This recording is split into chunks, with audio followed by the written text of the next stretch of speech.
Hello, welcome to the recorded explanation of LRP Special Ed Connection, a subscription offered free for the asking to all Florida parents of any kindergarten through grade 12 student with a current Individual Education Plan, or IEP. The purpose of this presentation is to provide a brief overview of the site and to highlight certain areas of particular interest to families.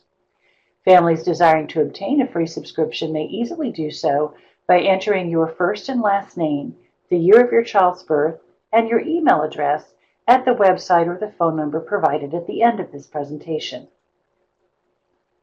Why is a free subscription to Special Ed Connection being offered?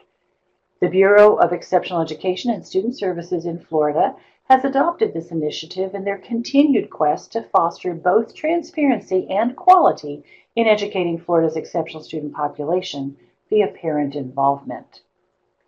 Special Ed Connection is a free subscription that contains a wealth of information for all school districts and families. Of particular interest to families are three areas highlighted here: the dictionary feature, special ed roundups, and a You Be the Judge scenario section complete with answers.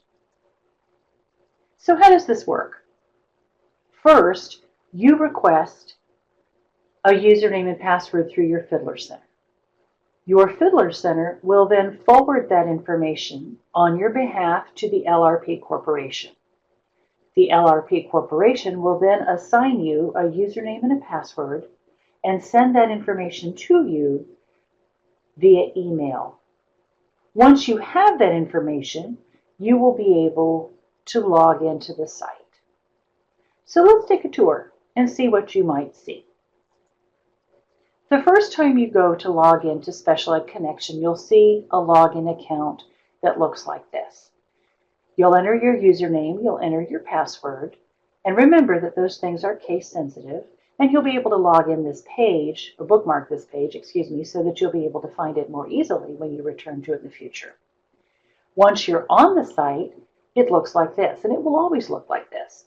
The only two things that change on this page are the center section where you see a news feed. Right now there's an article at the top. Always the most current article is at the top. And this particular one says special education is going to get $416.5 million increase in fiscal year 2020. If you wanted to read more about that, most of that money is going to go towards social emotional learning, but there are some other things in there as well. You could click on that article and read all about it. That center section will always change, with the most current story being on the top of the list. Over on the right-hand side, you'll see two blue features. One is Quick Tip and one is Tip of the Week. Those things will often change. And both of them are very simple, one-click, one-page references that are often used by school districts in professional development with their folks. But those two things, those will change on the page. Everything else stays the same as you see it. Now, one of the features I want to bring to your attention is the dictionary feature, and if you click on the dictionary feature, you'll see a screen that looks like this. If you happen to know the term you're looking for, you can immediately navigate to it using the alphabet keys at the top of the page, or you'll notice in my screenshot here, it starts in chronological or alphabetical order down the page, and you can simply scroll through all of the terms that are listed there. Very, very, very helpful feature, because we have 1,000 acronyms in the world of special education and more terms. So a very, very useful feature for families there. The second thing I want to bring to your attention is Special Ed Roundups. This happens to be a compendium of all the articles and tools that LRP Special Ed Connection has on particular topics. If you were to click that link, you would see in the center section something that looks like this. And you'll notice that all of these topical areas are alphabetically presented to you. If you wanted to find out everything Special Ed Connection had on IEP team issues, for example, you could click on that link, and that would automatically bring up everything for you. It saves you a lot of time to use the Roundup feature. You're welcome to search the site however you would like to, but this is a shortcut that a lot of families find very valuable. And the last thing I wanted to bring your attention to as far as features was concerned is the story archive.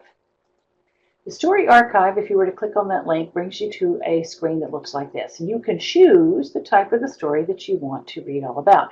You can also just choose by month and year and get the story list for that particular month and year. If you happen to know there's something you wanted to find out about that happened in July of 2015, you could sort that way and click on Get the Story List. But on this particular example, I'm going to choose the feature on the bottom that says You Be the Judge. And when I click on that feature, you'll see the radio button is highlighted. I clicked on it and I pressed search. I got 612 stories that were actual cases heard by a hearing officer with actual answers. And I'm going to share with you one of those examples now so you can see how the You Be the Judge feature works. Here's a scenario. You be the judge. Can a district address a child's reading deficits without conducting special ed evaluation? And in this particular case, a first grader struggling with reading, parents never informed the school staff of a potential disability, nor did they request an evaluation of special ed services. According to the records, the child was not introduced to reading at the kindergarten level, and so now here we are in first grade. So to address the child's reading deficits, his teacher implemented informal supports in class, frequently provided individual or small group reading sessions, and sent homework home that he could complete with his family. And after a month of that, the child's reading skills began to progress toward grade level standards. The teacher also noted the child's performance got a lot better once he started wearing glasses. So to further assist the child, the teacher referred him to the school's response to intervention system. Now, here's an aside comment for those listening to this video. Response to intervention is also known as response to instruction. It's also known as multi-tiered systems of student support. But it has nothing to do with special education. It is a school improvement process available to any child in the land, not just Florida, but in all of the United States. Any child in a public school struggling with a particular area receives interventions in the general ed classroom provided by that general ed teacher to see what will work, what will fix the presenting concern. The data from that is always collected because at some point down the line, if we do end up going toward a special education evaluation, those folks are going to want to see the data from what happened in the general ed classroom. And that includes the data from a response to intervention or response to instruction system. So that's just an aside. Back to this case, by the end of the school year, the child received a level 2 rating in all the categories on reading on his report card. And that meant he was progressing toward meeting the grade level standards, but he hadn't yet met them.